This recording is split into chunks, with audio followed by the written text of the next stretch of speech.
And we have a few more sites to look at up north, and then we will move south. So the first site that we're going to up in the north is Gamla. I talked about this very briefly at the end of last hour. Gamla, forgot to put the little arrow on here, is located right there in the southern area of ancient Gaulanitis, which is in fact the modern-day Golan Heights. This site is an isolated spur demarcated by deep wadis all around, and so it's very strategic, and you'd think on that account might have been occupied regularly through the course of history, but actually that's not the case. Its primary occupation lasts from maybe the close of the 2nd century BCE through the time of the First Revolt, and so we'll be revisiting Gamla when we talk about the First Revolt. But for our purposes, there was already a settlement here at the time that people were living at Tel Anafah, that people were making picnic lunches to the Sanctuary of Pan up at Banyas. Hi, Laura, take 2 handouts. And we might, on that account, suppose that all of the occupation up here was Phoenician or Greekized or anyway, not connected with the Judeans.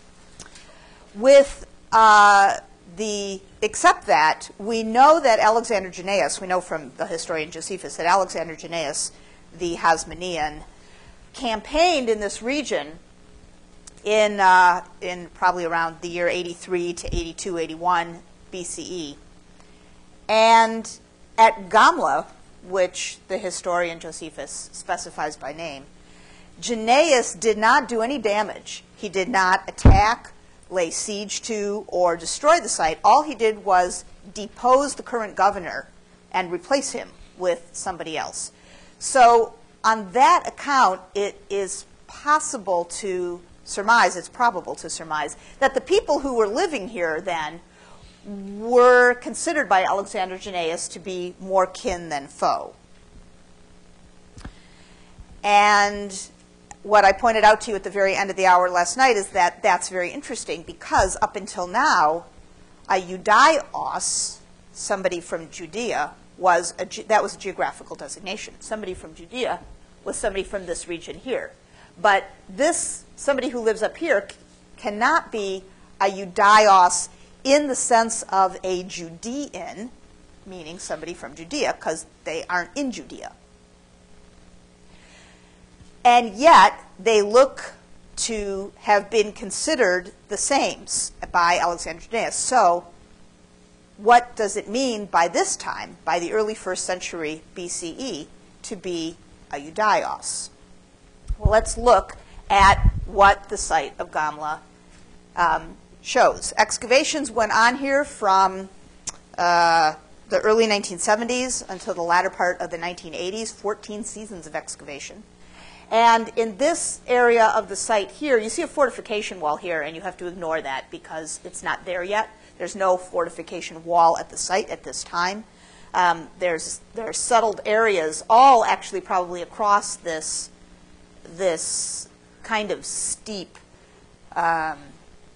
bank of the site, but most of it hasn't been excavated. There's excavation areas over here and over in this area, and then a large area with 2 insulae, 2 blocks of built rooms, buildings, houses, separated by a street, were found in this area here. So you see these 2 areas. You have to ignore the lines that are in red, which are from, as you can all see, the early Bronze Age. All right. So in the latter part of the 2nd and the early part of the 1st century, there were houses, rooms built with party walls. The reason that we have a plan as distinct as this is because at the time of the First Revolt, so over 100 years later, Gamla was destroyed by the Romans in a siege, and it was never reoccupied. And it fell into ruin. The ruins were covered up, and the site itself was lost to history and not rediscovered until shortly after the war that took place in this region in 1967. And when the archaeologists came to excavate here, they found a town that was as it had been on a day in November in the year 67 CE when it was destroyed by the Romans. And excavating below, they found just the earlier phases of the town. And so we have a lot of material from the town as it was. It's a little bit like Pompeii that way, kind of a snapshot of arrested life stopped in place. So this area, which is called Area B at Gamla, Shatach B, Area B, has, like I said, rooms connected by party walls. And the rooms are the lower levels of what were almost certainly two-story houses. But we don't have the upper stories. The upper stories have collapsed in. So there's a street that divides them. And here in Area B, we know that all of these structures around here were houses. That is, domestic pottery was found in them, and the structures up here were houses, and around here, this one over here. And the buildings go on, as you can tell by the walls sticking out. It's just that those are the lines where the excavation stopped.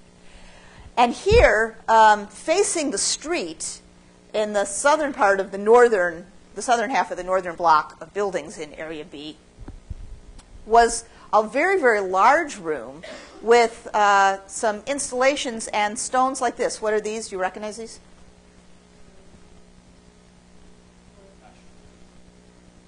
Well, they're not ashlars because ashlars are squared stones. You've seen stones like this before. I'm not calling on you, Emily. You guys have seen stones like this before. They're very, very large. They have a hole in the top. They're real heavy. Yeah, they are. They're weights for olive presses. That's exactly what they are. There was a large pressing installation up here, and olives were produced. And the pressing stones have been found in addition to the large weights. So olive oil in quantity was produced.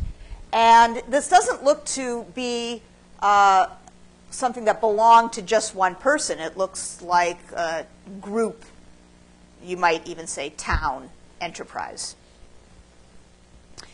Immediately opposite the oil press, across the street, is a very interesting room, which was accessed by, again, you have to ignore this red wall, which actually is down below. You would have been walking on top of it if you were walking through here. It's not there anymore. So there is an entranceway from an alley or a street, that is to say, not and from either side. So not directly from the street and not directly from the houses that are on either side of it. So again, this is a semi-public facility or a neighborhood facility, not something that belongs to any one individual. And in one corner, in this corner, there was, what is this? What is this? It is. It's a bathtub. I know you're all thinking, well, I don't know, it looks like a bathtub, but I don't want to say it's a bathtub because I haven't seen a bathtub. But that's what it is. It's a bathtub. It's lined with waterproof plaster. And then opposite the bathtub, there is a deep plastered circular depression accessed by stairs.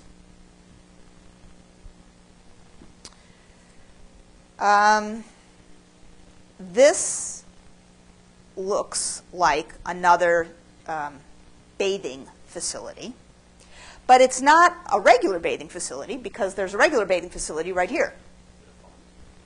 Is it a baptismal font? Well, we don't have any baptisms yet. We're still BC. Well, it is Tom. Yeah. Well, so the explanation for this is that it is an immersion tub or pool, not for the purposes of scuffing off the dirt of the day, but for and here I use the word very, very generally, and actually technically incorrectly, ritual use. I say technically incorrectly because we cannot point to a specific ritual in which one was at this time required to do this. In later codified Jewish law, and at this time, for priests going to perform a service in the temple, they had to be ritually pure, and they had to bathe. But we are far, far away from the temple in Jerusalem here. And there is no yet codified set of rules that would lay out the times and the circumstances in which somebody was obliged to become ritually cleansed. At this time, there's no ritual structure here. And if there was, it wouldn't be of the sort that could double for the building in Jerusalem, the temple in Jerusalem. There's nothing else like that. That is the single sole center of cult and ceremony for Judeans. But because this looks just like what later ritual baths look like, when we know that those laws are codified, this is identified by most everybody as such a bath, which in Hebrew is called a mikveh, M-I-K-V-E. Now, Gam was not the only settlement at this particular time, in the first half of the 1st century BCE, with such a facility. There are other small settlements scattered here and there in the environs of Judea, where mikvaot, that's the plural for mikveh, occur. And in each of those cases, the mikvaot are not individually constructed and owned. They are neighborhood facilities.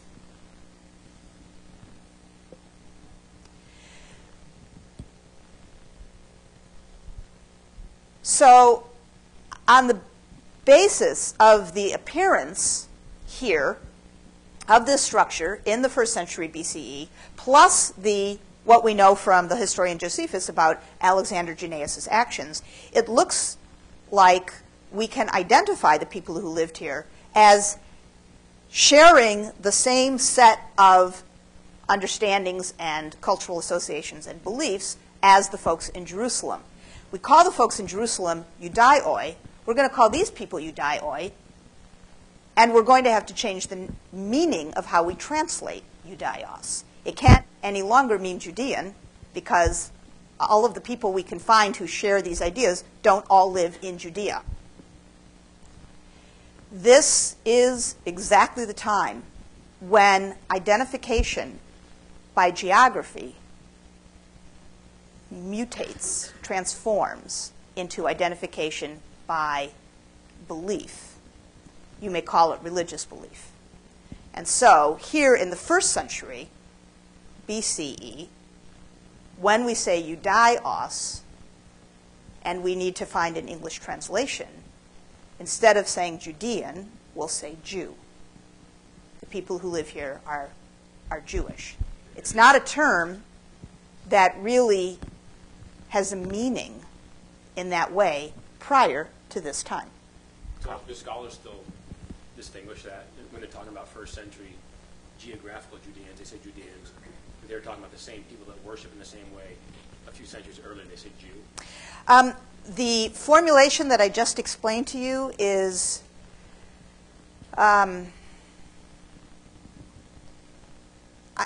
it's not exactly that it's new, a new understanding, but in the way that it is that I just explained it to you, where you can separate out what we know from texts, what historians call things, general scholarly translation, and what the physical remains allow us to say about how life was really lived as opposed to how it was described.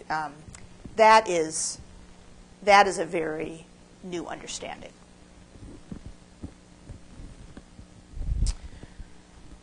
Okay. Some of the remains from the houses at Gamla. You see here an excavation shot giving you a sense of what the archaeologists found as they were coming down on the floors of these rooms. Whole vessels, or those just that had been broken into pretty large pieces and could be put back together easily, were found in practically every room. Hundreds of these things. And I think you have something to read about this. So you can see an array here of jars and cooking pots and jugs and craters and juglets and some of these. What are these? Where do these come from? Phoenicia. Right. There's a certain amount of red slip pottery found in the 1st century at Gamla, 469 fragments. I can absolutely attest to that number, having counted every single one of them personally. You're looking here at one of the rooms of one of the houses at Gamla. It's a remarkable sight. I encourage everybody to go see Gamla. Fantastic. Very pretty. That's right. Tim was there. Very pretty. And very immediate. I mean, you can walk right into a room and be in that space. The houses are all made out of rough-hewn basalt, the natural basalt of the Golan, boulders. The corners are ashlar blocks. The construction is very rudimentary. In this phase, there is no decoration of any sort. There's no wall decoration. There are no mosaics. Very simple. Dirt floors, plain stone walls. The amount of red slip pottery, this Phoenician supplied red slip pottery that the people at Gamla had, indicating that they had easy access to markets that supplied such wares, and they had no aversion to using them. But the way that they used them must have been pretty different than the way that these vessels were used, for example, at Tel Anfa. In a period half as long in that building with the central courtyard, Tel Anfa, over 50 years, there are over 2,000 fragments of these vessels. Hi, Ellen, take handouts.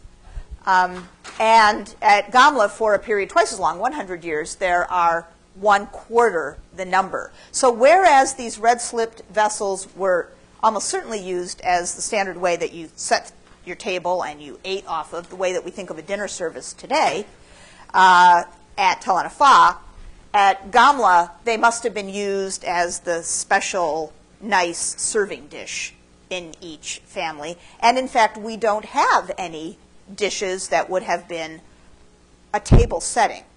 We have small little individual saucers, so you can imagine the main course coming out and everybody would be grouped, maybe sitting in a mat on the floor around that together, and then you would take your serving out of that main dish. So this is a reminder that even though you can find some of the same things from site to site, it doesn't mean that they were used the same way by the people, and it doesn't mean that those folks had the same social habits and behaviors.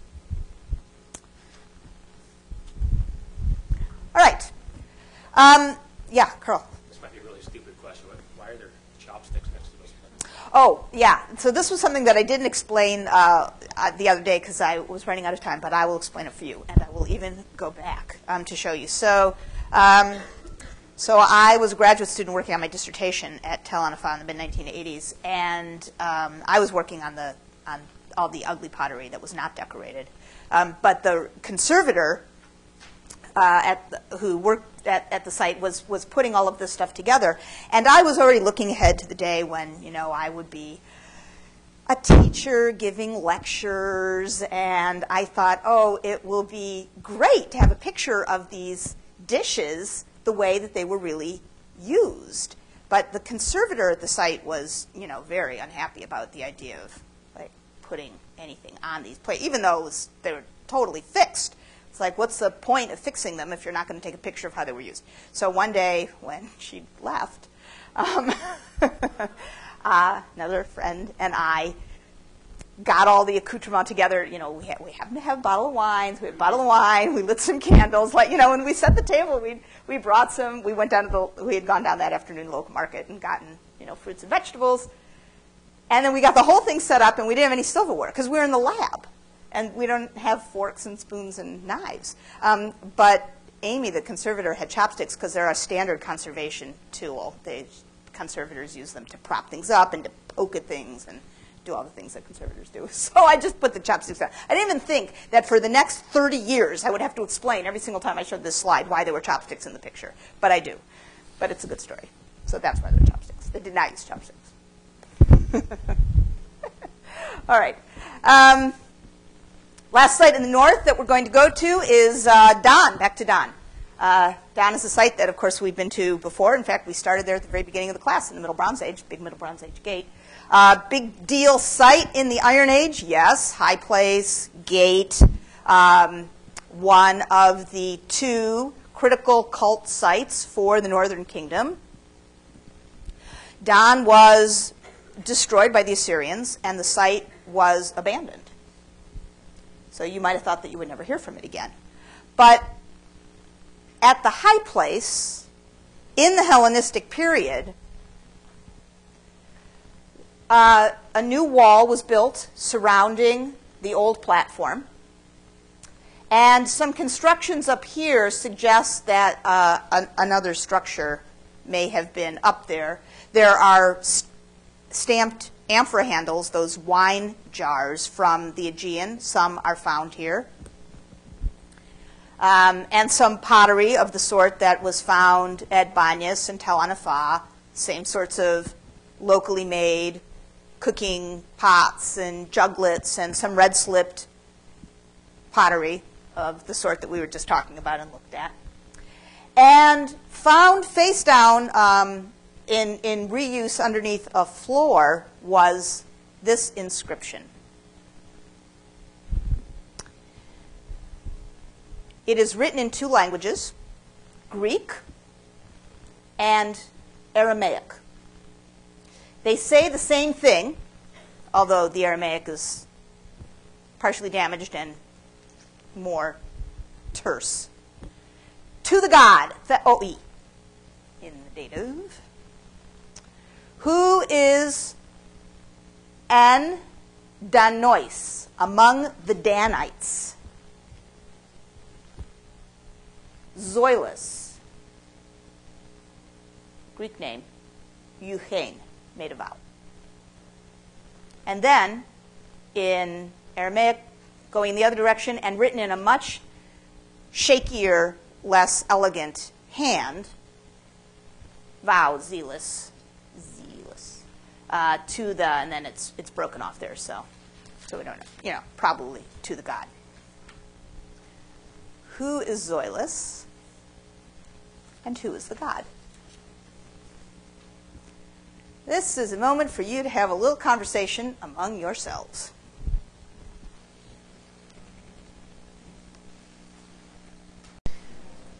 Okay, so, who's Zoilus?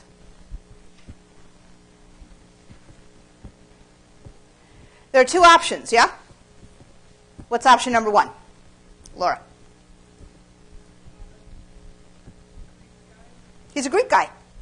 And what would be the reason? His name is written in Greek, and his name is Greek. It's a Greek name. We know of the name Zoilus at Greek sites in the Aegean. He shows up in inscriptions elsewhere. So that's option number one. It's a Greek guy. Reasons? His name is Greek. The language that, the main language that the inscription is written in is Greek. Option number two.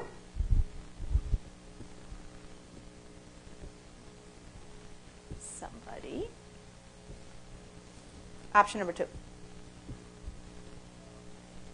There's only one other option. He's not Greek. Yeah, okay. I mean, how hard can this be? He's not Greek. What is he if he's not Greek?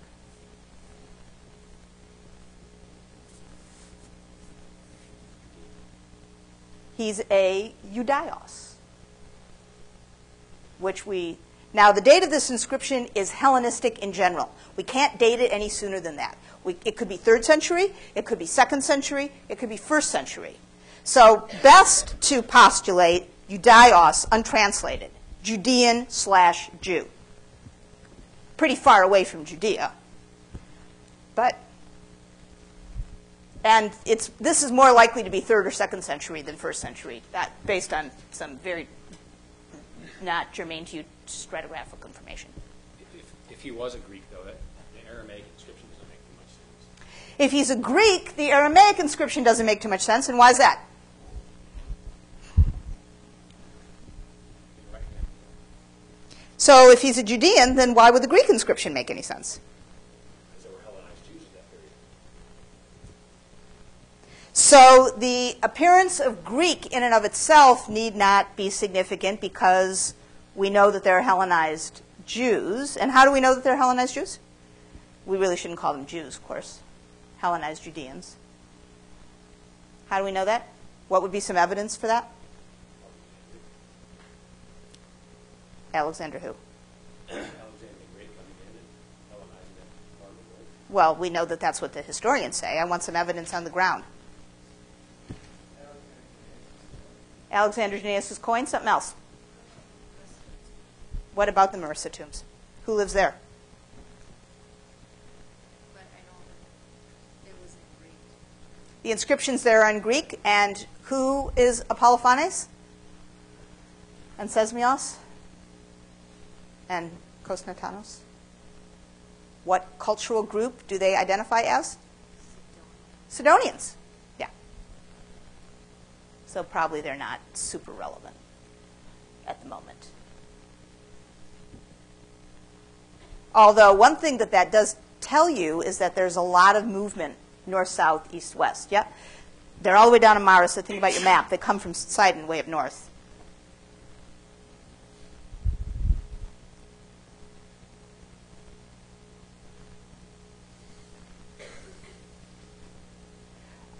Other evidence that would support identifying Zoilus/Zealous as not Greek.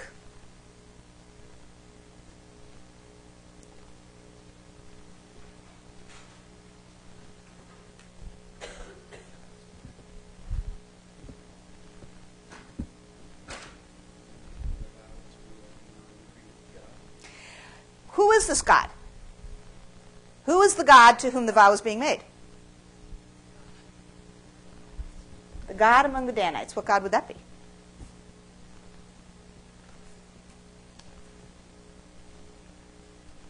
Why does this God have no name?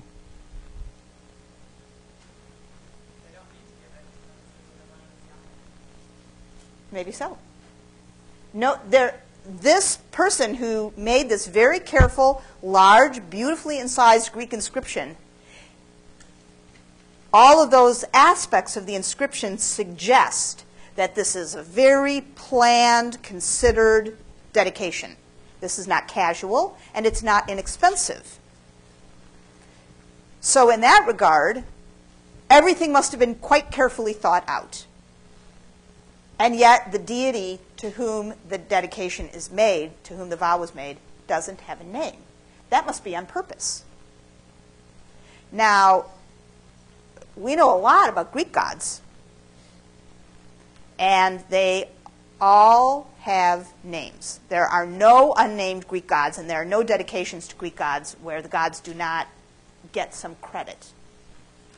The Greek gods very, very interested in getting credit for getting gifts. So, this singular theoi, one deity, to the God, unnamed deity, who resides here at this age-old cult site, well, the likeliest explanation is that this is an understanding of the God of ancient Israel.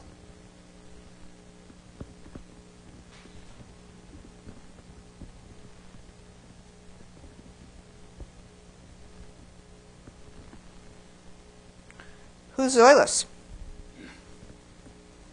And why is he giving a dedication here right now? I'm going to call him somebody else. Iris.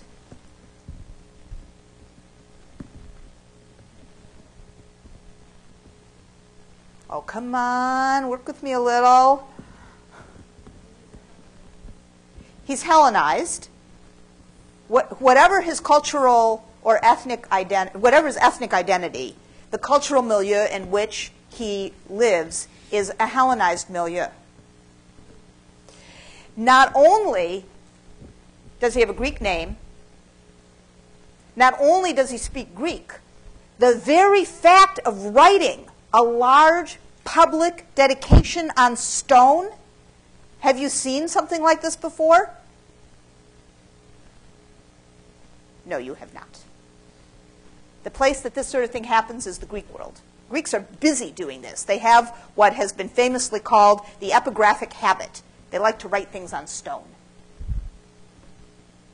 It's part of the way that culture communicates publicly, but not so here. So even the fact of the inscription itself, no matter what it said, is a Hellenized act.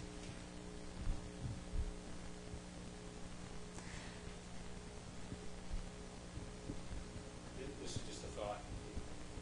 It's very possible. It just seems odd to me that a Jew, one who grew up a Jew, worshiping the God of Israel. One who grew up a what? A Jew, a Judean, worshiping the God of Israel, Yahweh, would write an inscription that says, "Who is among the God who is among the Danites in specific?"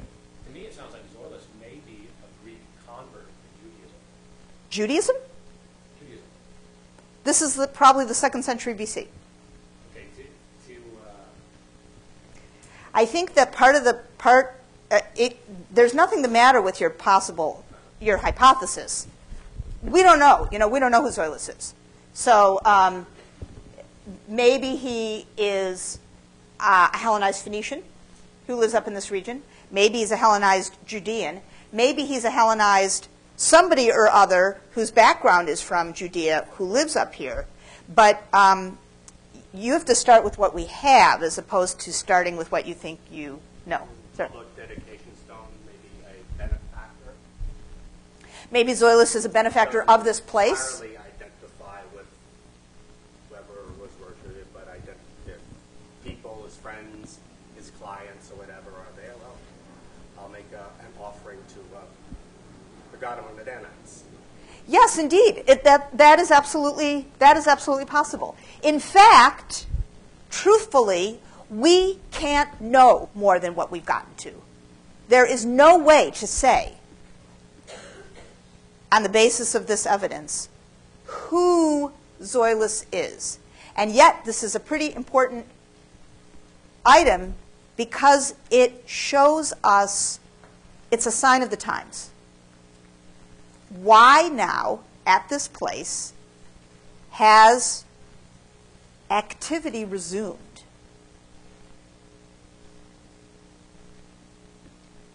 Later 2nd century, up in the far north. Why has anybody seen fit, whether they are a local patron, a transplanted Judean, a Hellenized Phoenician,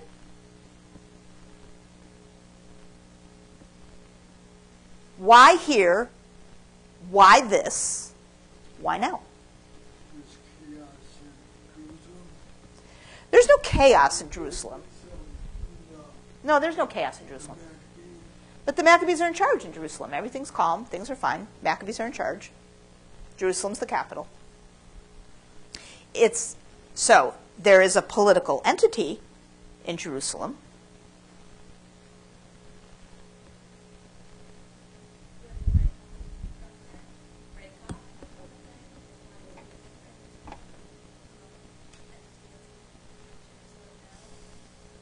So you would say that this is possibly evidence of something schismatic?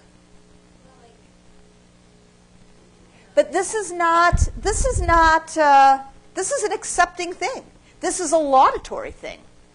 This is a nice thing. This is not, we don't have any evidence that, Dan was now the new cult center of some breakaway group. Nobody refers to anything like that. Maybe it was an attempt to sort of unification of the whole region by dismantling an area that was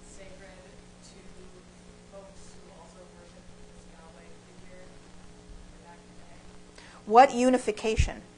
From the folks in Jerusalem to try and group everybody in the region together and say, well, this is as far north as our border is going to go. If it's official, if you were right and this was some kind of official assertion by either a breakaway group up here or something inspired or sent by the people in charge in Jerusalem, then why would we just have some individual's name?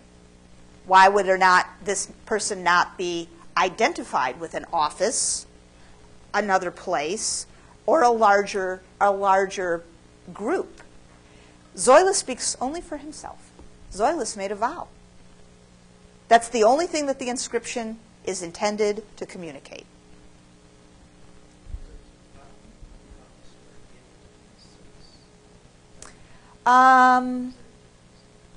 A vow can mean either one. It can mean either one.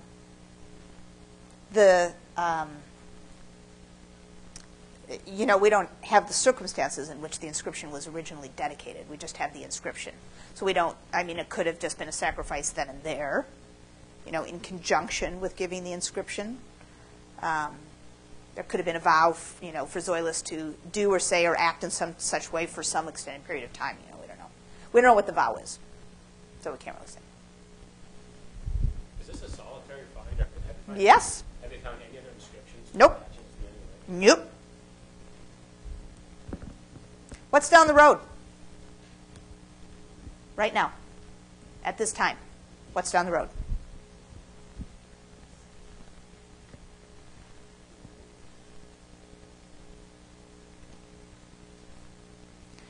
You guys are not working hard enough. Come on, what's down the road? What did we just talk about the other day? Say what? Right down the road, about a half an hour walk. The Shrine of Pan. Mm-hmm.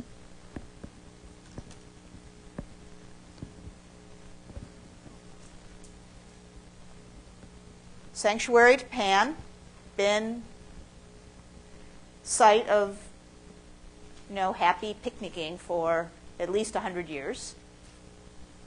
No, we're not talking here about aggressive, defensive, offensive, large, threatening acts. Some of you, when you derive these explanations, immediately jump to large, hostile explanations. This must mean something, I don't know, nefarious in some way or another. But we don't have any evidence for anything like that whatsoever. There's a little sanctuary up the road to a Greek god. There are people who live in this region who are Hellenized Phoenicians. Moving into this region by the 2nd century BCE are folks with connections to Judeans. By the early 1st century, they are living in ways that mark them as distinct, like the people at Gamla with their mikvahot. That's plural mikvah. And sometime in this set of circumstances, into this mix, some people revisit this old shrine. How would they have known about it? It's been long abandoned.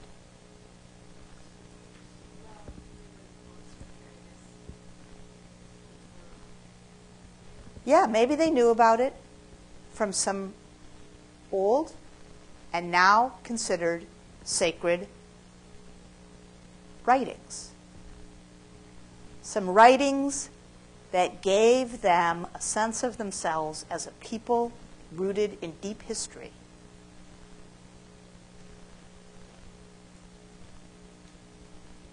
And in this essentially multicultural, quiet backwater zone,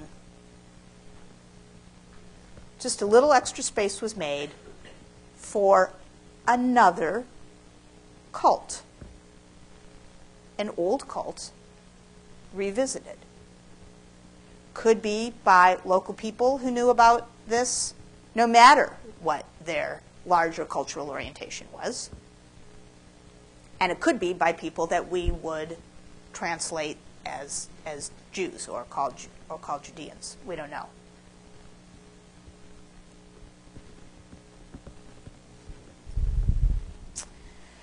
So that's the north. It's a busy place and space. Couple cult sites, different sorts of living arrangements, pretty much, not literally side by side, but close together, and with no evidence that there are fights, disagreements, problems, so on and so forth. This area, of course, is far removed, very far away from Judea and Jerusalem. And in the time that remains in this last half an hour, we will look now at two sites down here back in Judea. One is the palatial complex built and occupied by the Hasmoneans, the Maccabees, at Jericho, the site of Jericho, here just north of the Dead Sea. And the second is a settlement of a small, actually schismatic community at the site of Qumran. So, first Jericho. The Hasmoneans, who you recall by this time, are kings with royal pretensions already. The tomb that Simon builds for his brother Jonathan, not the tomb, but the great big monument that he builds in the manner of the mausoleum of Halicarnassus, a very, very large and flamboyant monument. That's already 143, so just shortly after the middle of the 2nd century. And in Jerusalem, we know from literary sources there was a palace of the Hasmoneans. Now, we have essentially no trace of this palace. We certainly don't have any standing remains of this palace. But it must have been nice, must have been big. Too bad that we don't have it. But happily, right down the road at the site of Jericho, an oasis, a naturally watered, almost sunny, practically all the year round, very, very nice place that is a mere morning's travel, even by foot, from Jerusalem, going through the Judean hills. You can actually see in the distance in this image the Dead Sea. And Jericho is right about there. So you take a trip through the hills and you would end up at the oasis site. And it's here that by the latter part of the 2nd century BCE, the Hasmoneans had constructed what in its first phase has been called by its excavator, Ehud Netzer, a royal estate. And on this royal estate, this is one of your handouts, so you might want to grab that. On this royal estate, there are long water channels bringing water from the hills to what must have been groves and gardens that were maintained here. A wine press, a very, very large wine press was found. A dovecote for the raising of pigeons. That's what this weird round thing is at the top, is a dovecote. So a large agricultural estate, and soon enough, at the lower end of the plot of the area, more or less above one of the main channels of the Wadi Kelt, which is a periodically flowing water course whose course actually starts in the hills nearby to Jerusalem. You can follow the track above the Wadi Kelt all the way from Jerusalem to Jericho. You can walk it. And so on the plateau above the Wadi Kelt, and here you see the excavation trenches in aerial view with the Wadi here in this shot, were built a series of palatial complexes, beginning with this large complex, which, because there are a lot of palaces that come after, and so you have to start somewhere, is called the first palace. Let's see. So the first palace has a large courtyard in the middle, no columns, a large open space, 25 by 18 meters.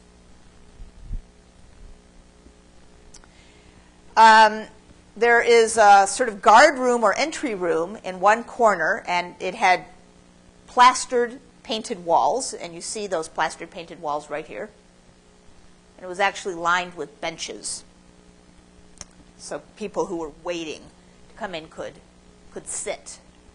And there must have been some main entry someplace around in here. A later construction is built over the top of this, and which we'll get to in a couple of minutes. And so this part hasn't been excavated because the whole top thing would have to get dug through. It hasn't been dug through. So we don't know exactly where the entrance is, but it must have been someplace in here because once you got into this courtyard, there was a nicely elaborated reception room on the south side of the courtyard with two columns in between the edges of the doorway. So a colonnaded little bit entryway.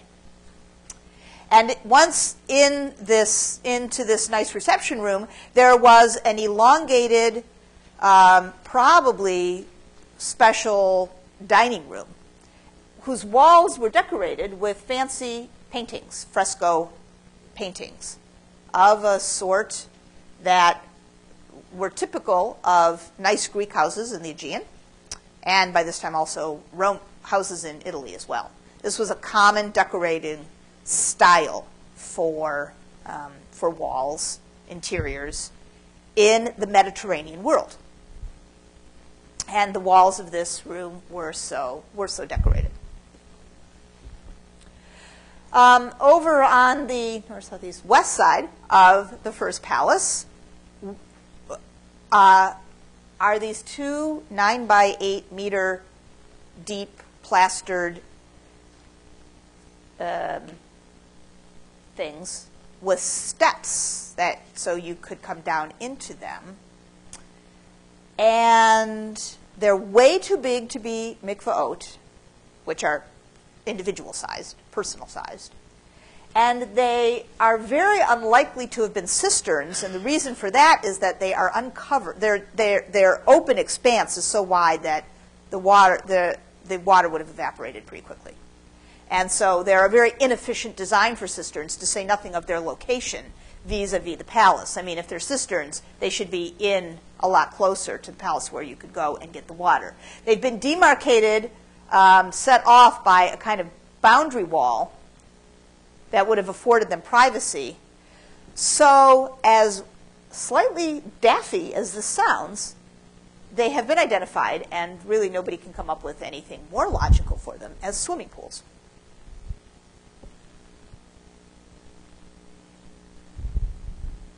So there are a couple of them. Actually, this one's built first, and then shortly after this one seemed to have been built. And I would say that swimming pools are a really good idea in Jericho because it's super, super hot and sweaty there a lot of the time. Very, very dry and very, very hot. So swimming pools would be just the thing, I think. Yes. They got water from, they were fed by, you saw that long aqueduct, that long water channel in the previous slide. And that water channel, actually, there's a big, very complicated plan of this, comes from this direction. Comes from like there and comes in. And so they're fed by the water from the hills. It comes down in the aqueduct. And up here in what must have been the residential or the living part of this complex of the first palace, there's one of these. Two receptacles, deep pool with no steps, and then next to it and connected to it by a pipe, which you can see right there, another one of these small stepped pools, which we will now stop calling small step pools and just call mikvahs, mikvahot. So there's a mikvah here. How do you spell? Mikvahot? M-I-K-V-A''O-T.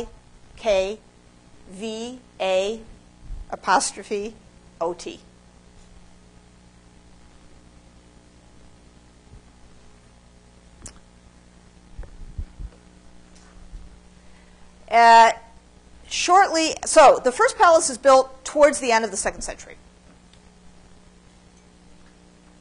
Could be, probably is in the reign of John Hyrcanus. This is the first guy who mints coins, you may recall.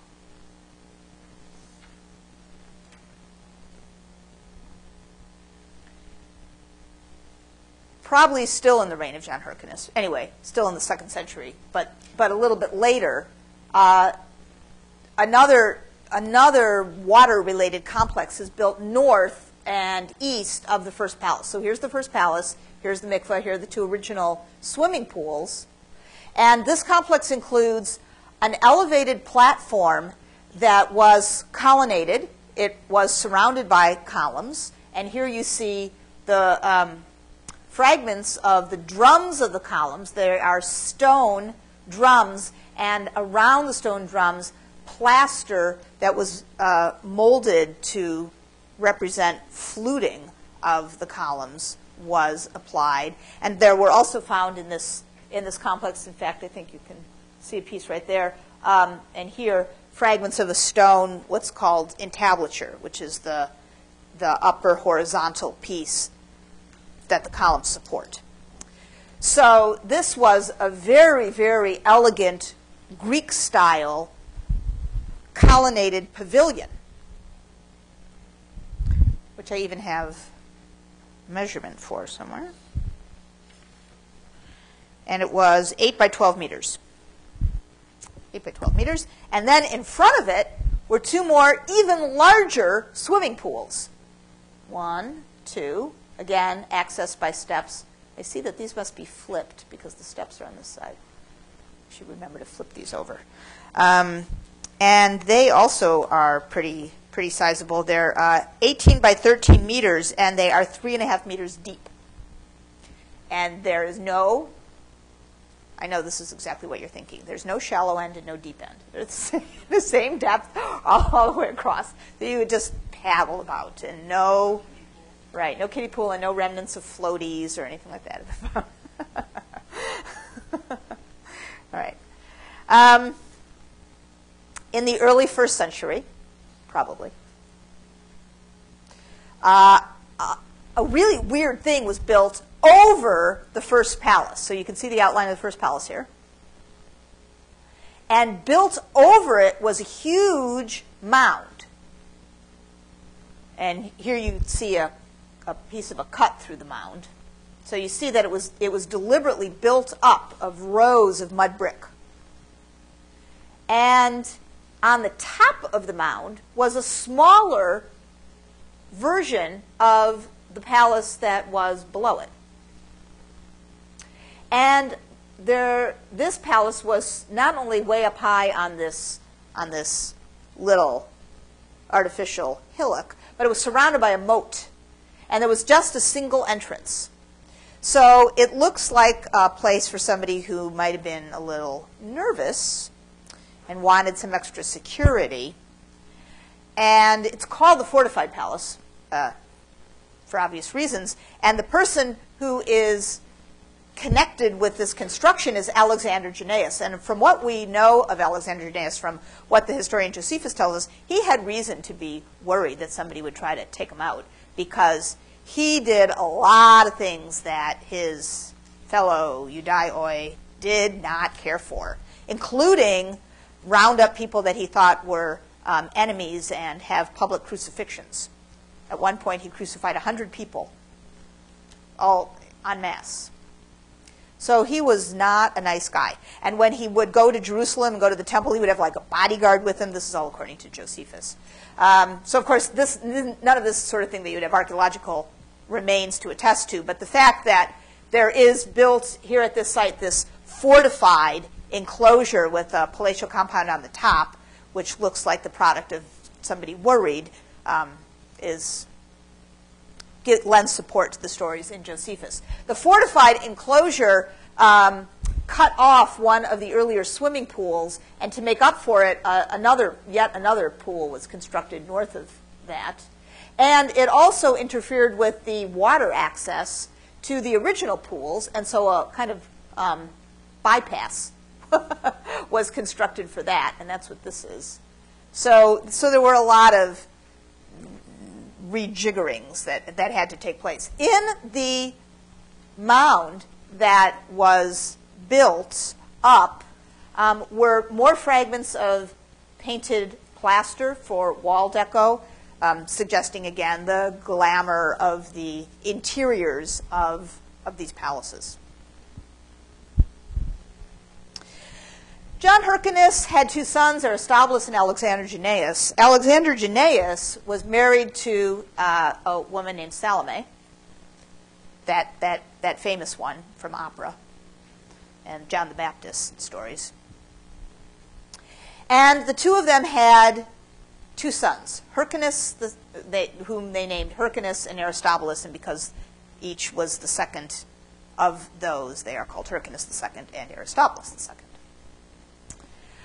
A new compound built to the east of this entire complex, the Fortified Palace, the Pools complex, and the area of the original first palace, a new compound built over here has a really unusual arrangement where there are two palaces side by side with a common entryway, and everything about them are just mirror images of each other, and they are identical.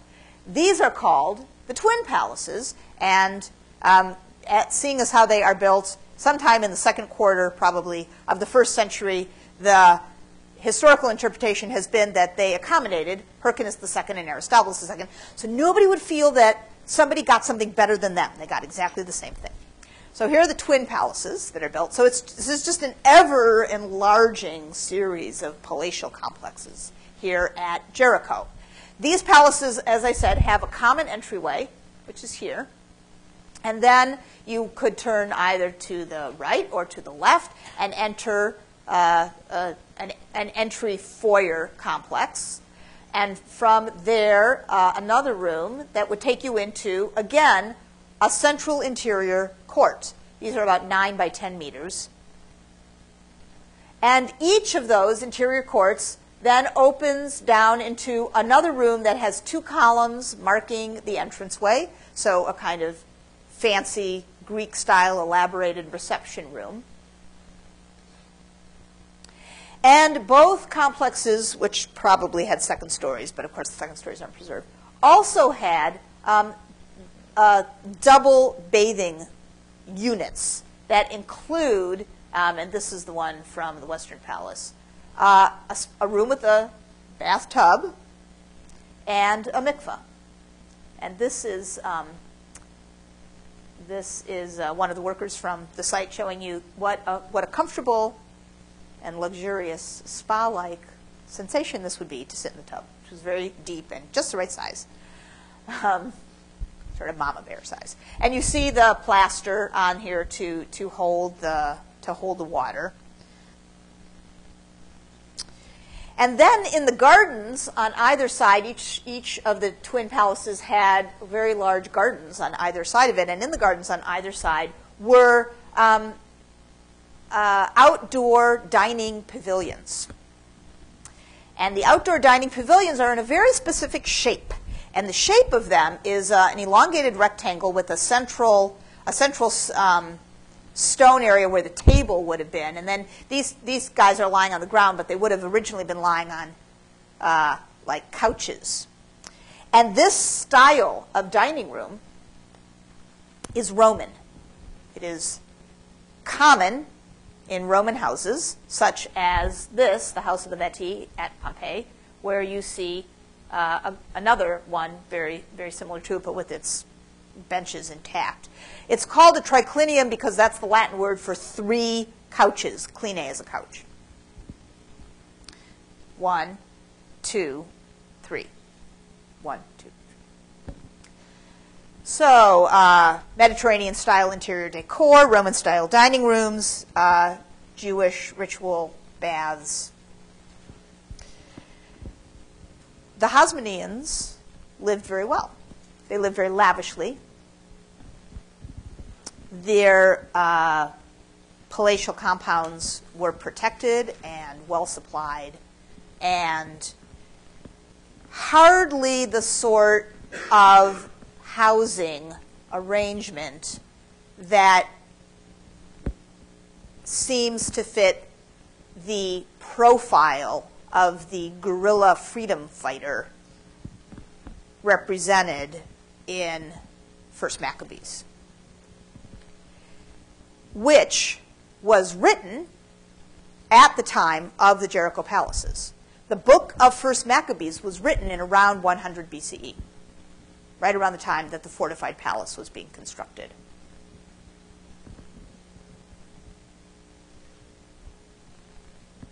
So you can see that Alexander Jannaeus would have reason to want to spin the story of his family's beginnings in a certain way.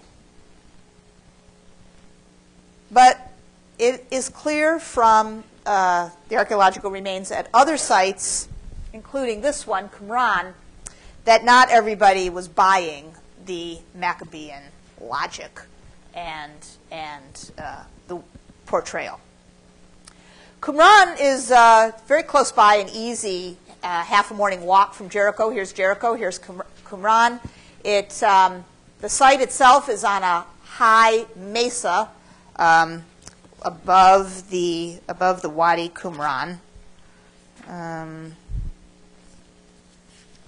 Might have written this down someplace, but I don't see where I did. Write down how far up it is. Oh, 120 feet. 120 feet above the shoreline.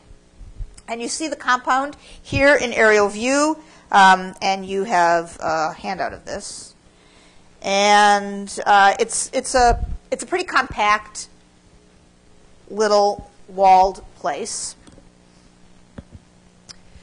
There's a lot of controversy about Qumran, in case you haven't heard. The two big arguments are Qumran is a sectarian, schismatic settlement of a breakaway settlement of quite radical Jews who did not approve of the Hellenizing, cosmopolitan, worldly lifestyle promulgated by the Maccabees and many other Jews of the day. And the other interpretation is that this is a country manor house, kind of similar to Tel Anafah, but lived in by Jews, because it's in Judea.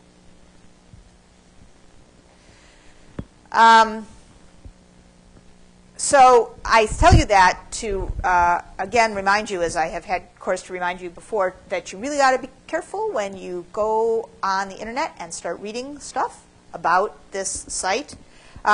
Here is some of the key material evidence from the site. As I said, it's essentially a single-walled compound.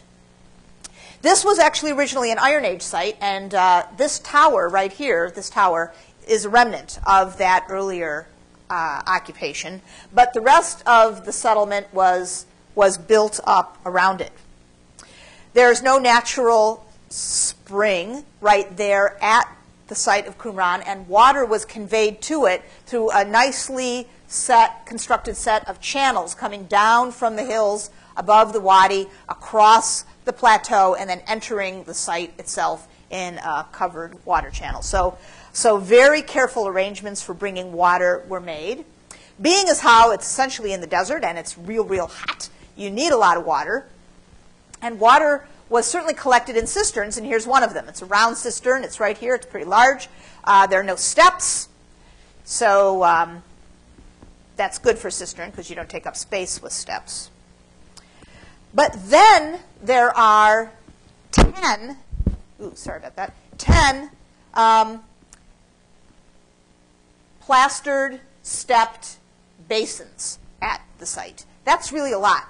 At Gamla, where we had 2 housing blocks, we had 1 mikveh for those 2 housing blocks. This is 1st century BCE, exactly the same date as Gamla, and we have 10, including some that you don't see on this plan. And the reason you don't see is because this plan comes from an article by somebody who is trying to prove that the place is a country manor house and saying that all of these are cisterns. And they needed to have a lot of water storage because it's in the desert. And they even underestimate that number because, as you can see from here, they just don't acknowledge that some of these things existed. You really cannot believe everything you read. So I think that it's ridiculous. I will just say frankly to you, I think that's a ridiculous interpretation, because if it was a cistern, you wouldn't take up all this space with all these steps. So I think it's much more likely that they're mikvaot, and there really are an inordinate number of them here. So these folks were very, very interested in ritual ablution. In the middle of this compound is a long, narrow room in which were found low plastered benches, 3 of them, and something that is a very peculiar find. We have about 5 of them from all other sites put together in this period and region of the world. You know what these are? Yes, they're inkwells. That's exactly what they are. Terracotta and bronze. There were 7 found at Qumran.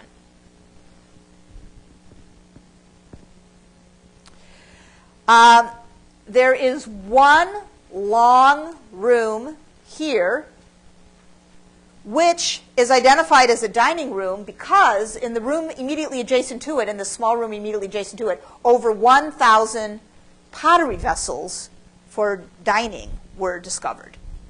So this looks to be a communal dining room.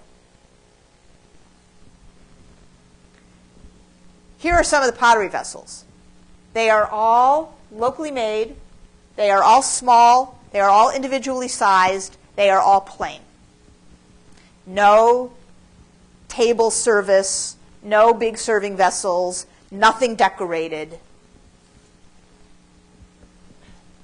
A hoard of coins, over 550 in this hoard, almost all Tyrian shekels, which were the type of coin that was best used to pay the temple tax in Jerusalem. These folks were self-sufficient in some ways. They made their own pottery, some of it, in a kiln. Here's 2 views of the same kiln, which is up here in this corner of outside the compound itself. So here's a reconstruction drawing of what this place looked like. There's the tower and the dining hall, the pantry. This here is called a cistern. All of these are because this nice drawing comes from a book by somebody who wants to tell us that this is a manor house. So there's a cemetery outside the site. Cemetery is very odd. There are over 1,000 graves. They're marked by individual little piles of stone. The graves themselves are also individual. And here is a section drawing of one. A deep shaft carved at an angle so that the resting stone that was placed above the body wouldn't fall down and crush the body, and then a single body inside. No grave gifts. No family burials. No rock-cut tombs. Each individual without a gift grave. That is the archaeological evidence, very quickly, of the site. In the environs of the site, 11 caves. Here you're inside this cave, looking out at the site on the plateau. And inside the caves were found jars, and inside jars that were made at Qumran. And inside the jars scrolls. About 900. Every book of the Hebrew Bible is represented, with the exception of the book of Esther. Doesn't seem to have been in there.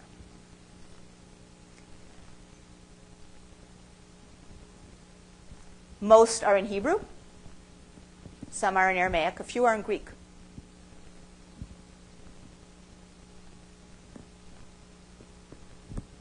The scrolls were written by many, many, many hands. The handwriting can be differentiated.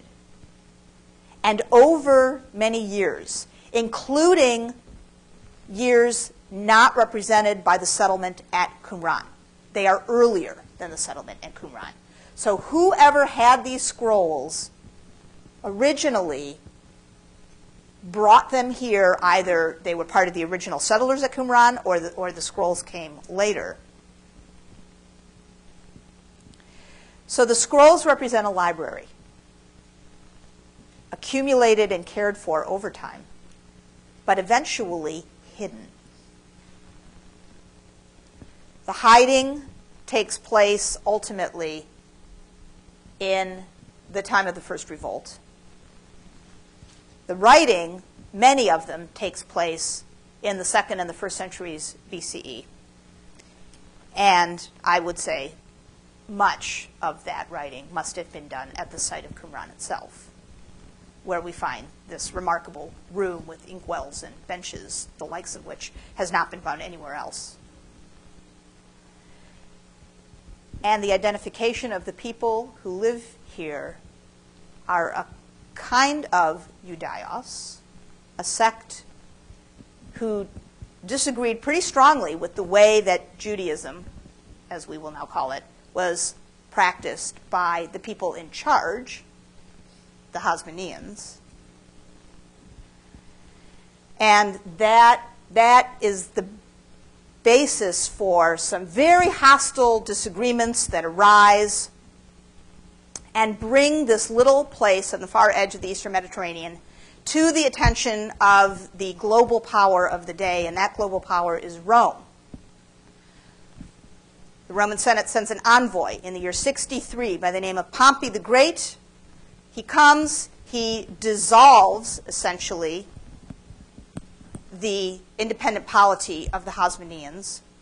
He makes a Roman province out of part of this region, and he appoints a man, a sort of charge d'affaires in charge, a guy by the name of Antipater, who has a son who grows up to be King Herod. And with that set of events, both on the ground and in the lives and in the history books, the Hellenistic period ends, and the Roman period will begin. Have a great break. I will see you 2 weeks from today. Next week you have a break. The Tuesday immediately after break, we do not have class.